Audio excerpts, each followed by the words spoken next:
Okay, so welcome everybody, and it's Thursday night, and tonight we're going to talk about converting files. And whether you have IQ Designer or not, everybody needs to learn how to convert files. The Baby Lock and the brothers will read 3 different types of files. They will read, I'm talking about in embroidery mode. It'll read the resident machine language, which in other words, when you save a design to your memory or to a stick, it's going to save in PHC format and not anything else. And then it'll read PES files, which are probably the most common format out there. And they also will read the DST, which is a commercial type of format. DST files were back from the 1990s, 2000s, even before that. That was the original format. And what DST is it's simply needle positions. And then when it doesn't translate to a color, so you can't save color information in it. So whenever you see a DST file, it's always going to be in the same strange format. The color, it'll show a color on our machine, but that's not the color. You have to refer to the manual that you got with your design that you bought, because color stop number 1 is usually, I think it's red, green, purple, black, and all the designs are in that same color, and that simply translates to a needle position. So that was dealing with the old commercial machines that like factories had, where a needle position was number 1, would be color number 1. Color number 2 would be, needle position number 2. Had no color information is there at all. And a lot of my first designs were in DST, and then I would forget. And there was this really cute train set. It was for Christmas train for what do you call them things? A tree skirt. That was the weirdest looking train I'd ever seen in my life, because I forgot that it was in DST format. It read it, and like every train was purple with like green wheels, and it just was red smokestacks. It was really weird looking. And then I thought, I got the thing halfway done and realized this is in DST format. I forgot. So I went back and looked at the original file. Sure enough, then I had to go find the color card that went with that design. So it wasn't fun.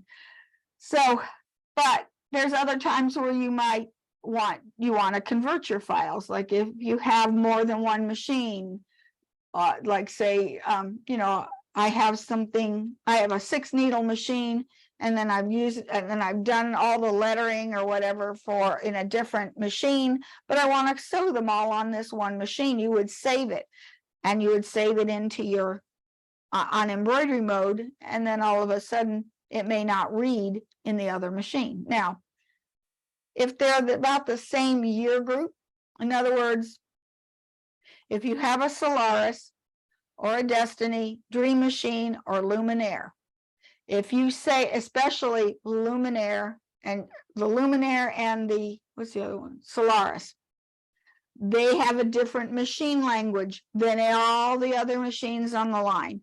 So if you have a Solaris or a Luminaire and you have a 6-needle machine and you've done your digitizing in IQ Design, or you've combined designs together, put in lettering on your Solaris or Luminaire, and then you go to put them onto the 6-needle machine, and it won't read it.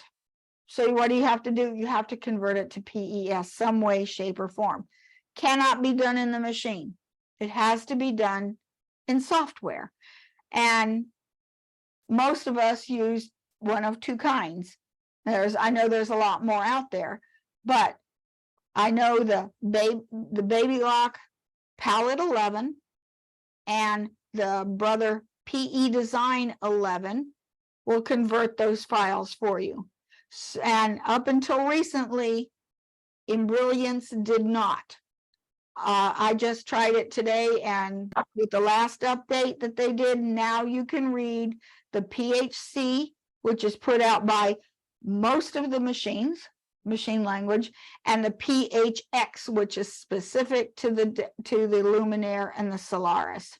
Okay, now in the Destiny, Dream, Solaris, Luminaire, or any of those that have the IQ, have the digitizing right on the machine itself, there's two ways to save things, and I'm going to show you here. When you save from your machine, right here, this one, these are folders. Every time you save on your sewing machine, Brother or Baby Lock, it saves to a file called bpocket. This bpocket can contain several different types of files, specifically 3 types of files. It's going to save, it'll save the PHC or PHX, which is done in embroidery mode. It's going to save a PM9, which is the on-screen designer mode. That can, now the PHC and the PHX can only be read by a machine or your software. A PM9 can only be read inside IQ Designer or My Design Center. Yet they all, like, here's my, I have all these different files in here, okay? PHC, which is from my Destiny. This is a PHX, which is from a Luminaire. The PM9 is from my IQ Designer, and another file that I don't have on there. When you're in your settings page, well, let's go to that.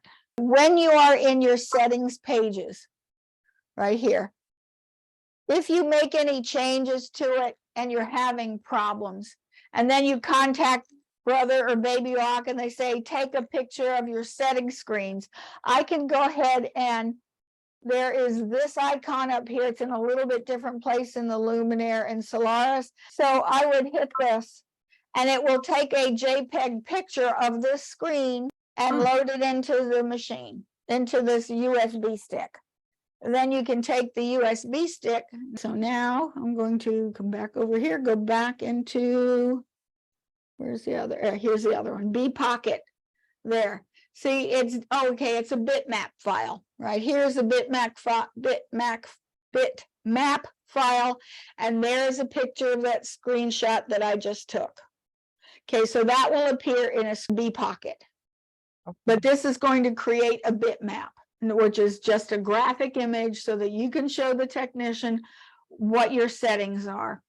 Right there, that bitmap right there. If you were using the same stick, all these files would be in the same place. You could have a bitmap, PHX, PM9, which is from IQ Designer, and that's good on all of the models that save their images. In other words, what they're working on in the IQ Designer. That's the PM9 files. The PHC and the PHX are in embroidery mode. PM9 again is in IQ Designer mode. Okay, so say I have this PM9 that I've been working on. Okay, and the problem with a PM9 file is you can't look at it on your computer, to be honest with you. PM9 is only going to be able to be viewed on IQ Designer or My Design Center, even though I've saved it there. Why I would save it to a bpocket is so I could use it again. But no software right now reads a PM9 file. Okay, but say I have I've done my IQ design, or I've done my composition of putting designs together, and I want to save that. It's going to save as a PHX. And if you want to use it on a different machine, it has to be in PES format. Okay, let's first look at it and how we do this in Palette 11 or PE Design. So both of them open the same, and I'm working in layout and editing. So this would be layout and editing, and I want to find the design. You can open designs, as I went to the little flower, hit open design, or I could import a design. If I try to open the design, here's the problem. It won't read it. Okay, well, let me go, and I'm going to find that folder. Where is it? It's under D, bpocket. Okay, I'm in my bpocket. Where's all my files? Okay, I'm going to hit all files. Okay, there's all those files again. Okay, here's PM9, it's going to tell me unexpected file format, won't read it. PHX, unexpected file format, will not read it. And PHC, unexpected file format, won't read it. Why? It's because we're trying to open a folder. Okay. Okay, won't work here on any of those. Okay, so now, but if we go to import a design, so I'm going to import a design from a file, would find it by here, the little folder, find the B pocket that I was using, and okay. There's all those files. Here's the PES, but this is the PHX, and these are PHCs. Now I can read it. So here's the one I'm going to read. You import it, and there it is. This you would import. The difference between opening a file and importing a file. When you are opening a file, it's usually a PES format, because in PES format are wonderful things like color changes, starts and stops, information, all of that.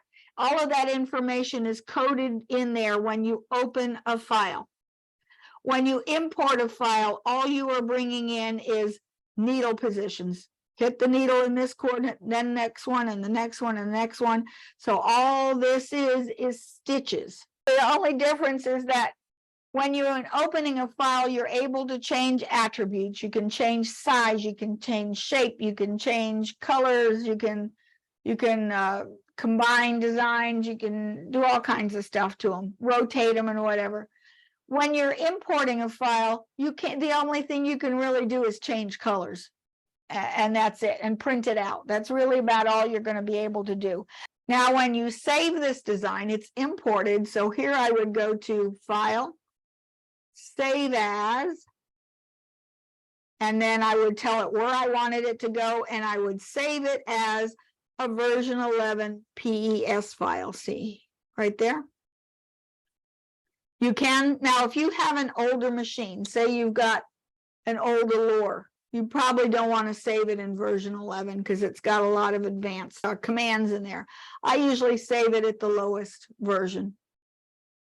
There's some, like if you had palette 1, 2, 3 on up and you kept upgrading, you'd have this going all the way down to palette 2.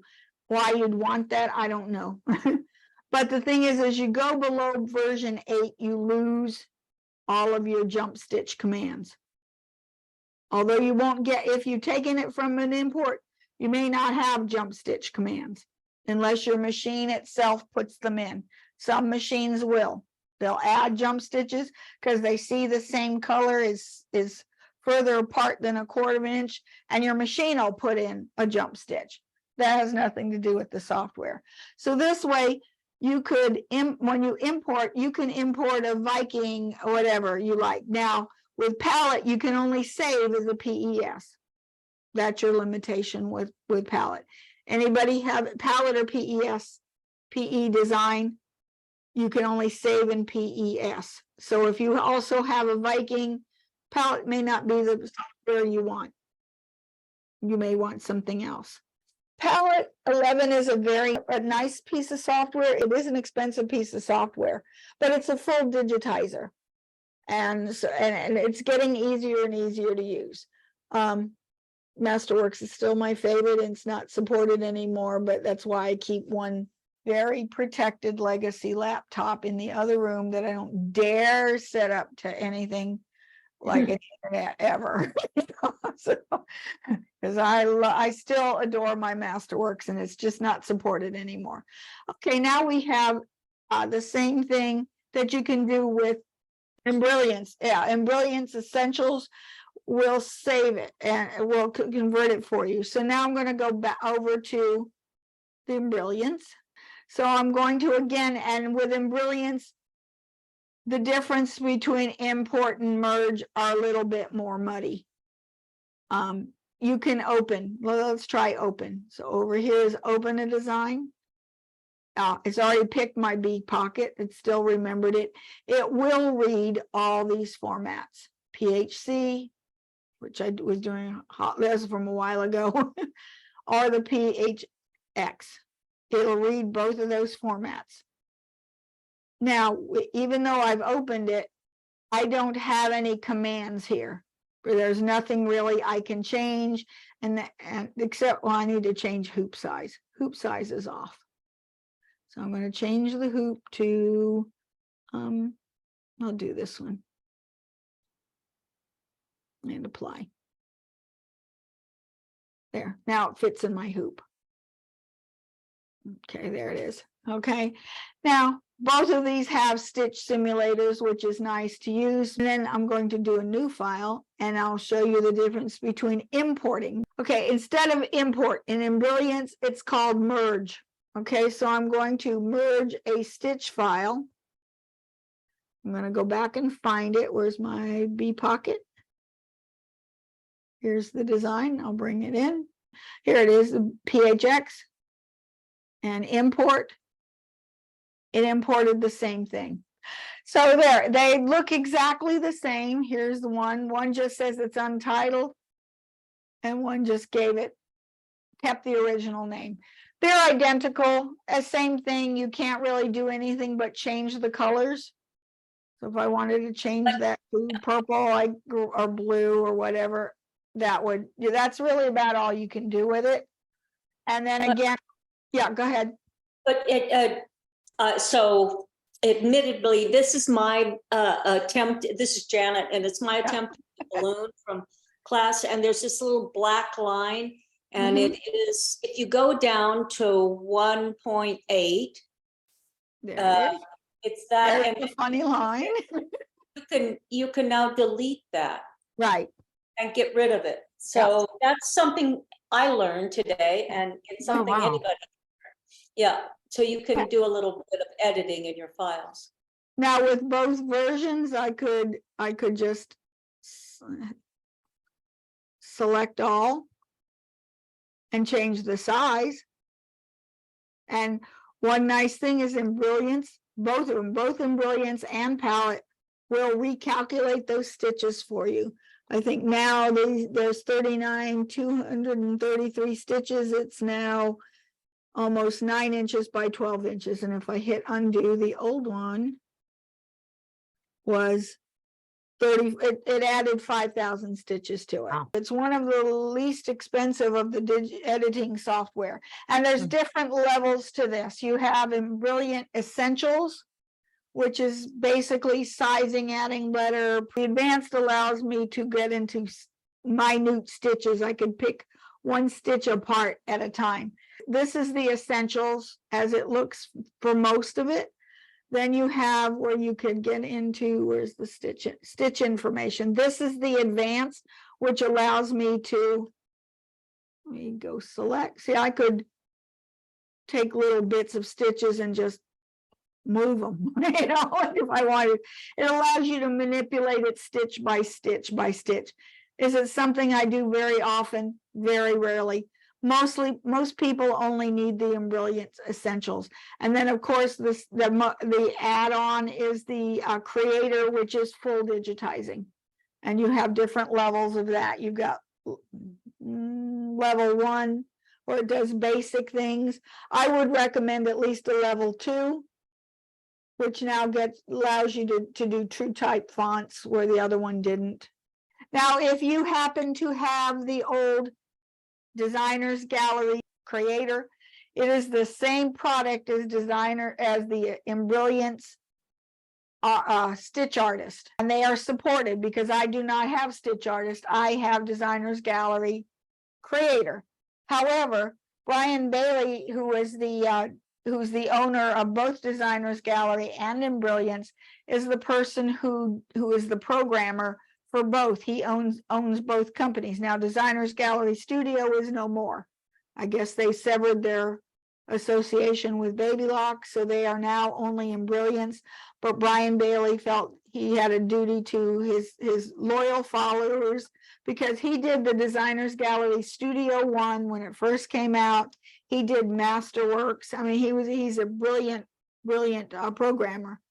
And plus, he used to own a Baby Lock dealership, which is, it started out simply to have a thumbnailer so that people could see what their designs looked like, and it was a cataloger. That's how this all started. And now he's into full digitizing.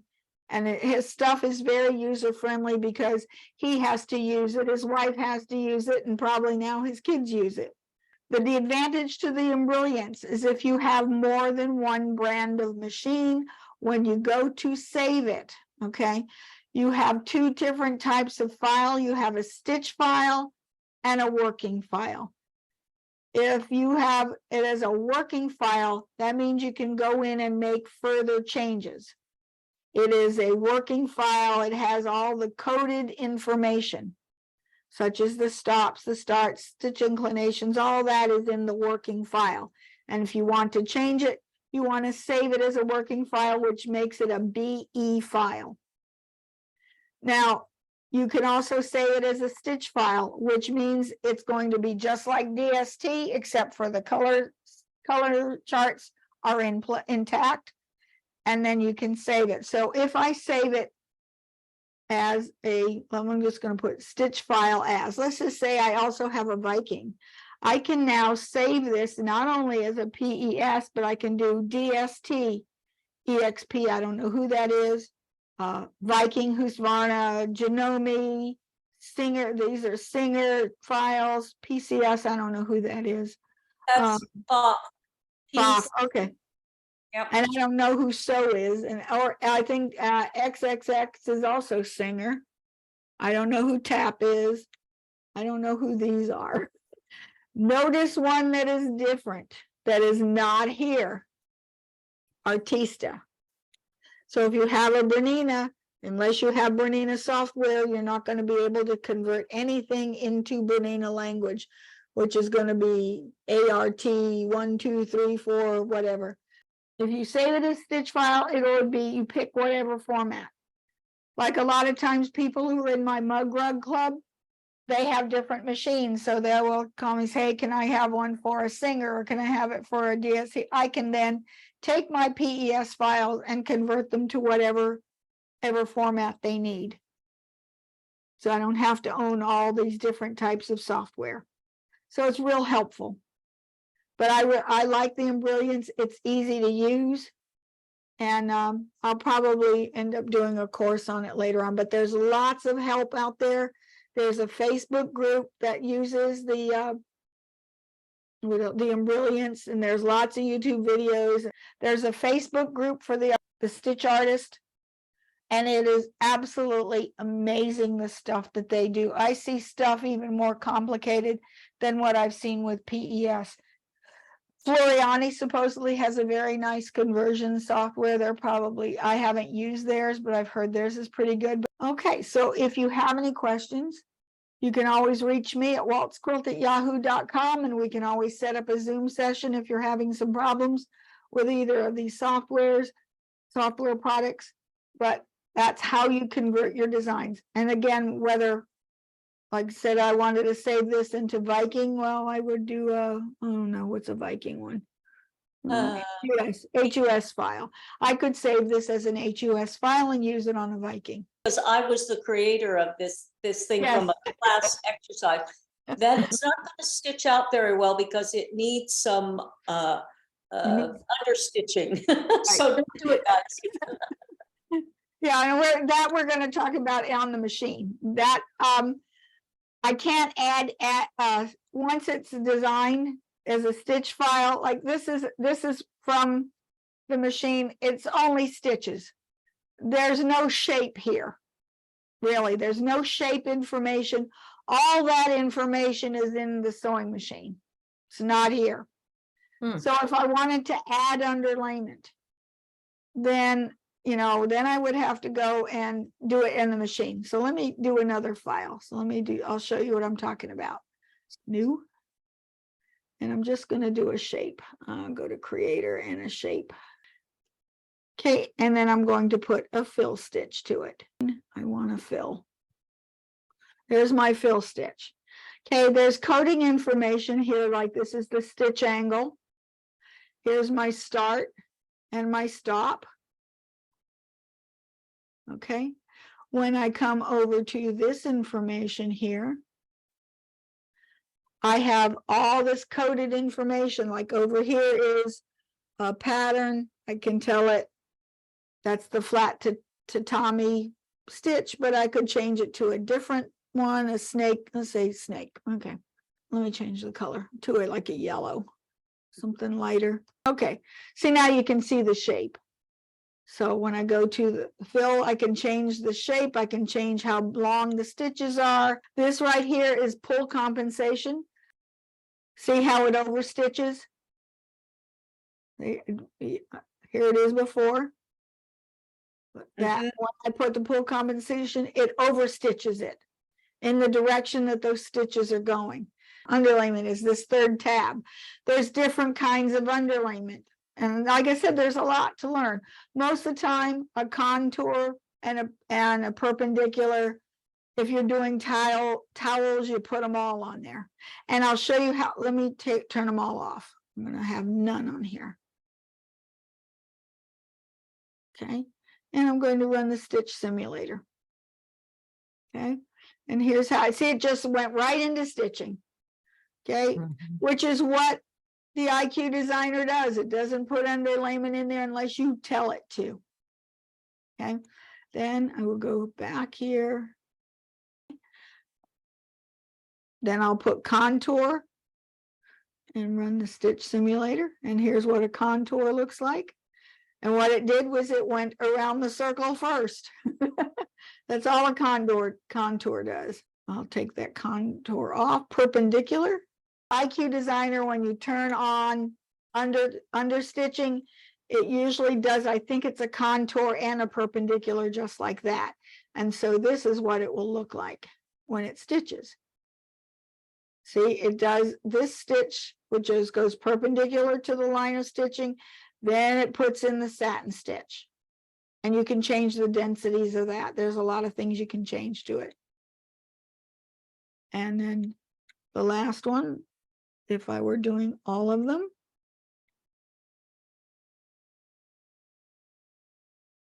I'll put in diagonal 1 and diagonal 2. And this is what it's going to look like if you were doing towels.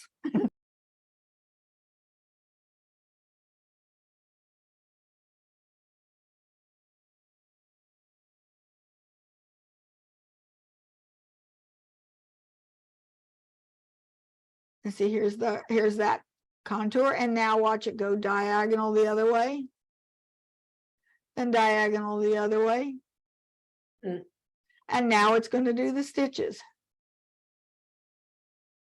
A lot of stitching. It's a lot of stitching.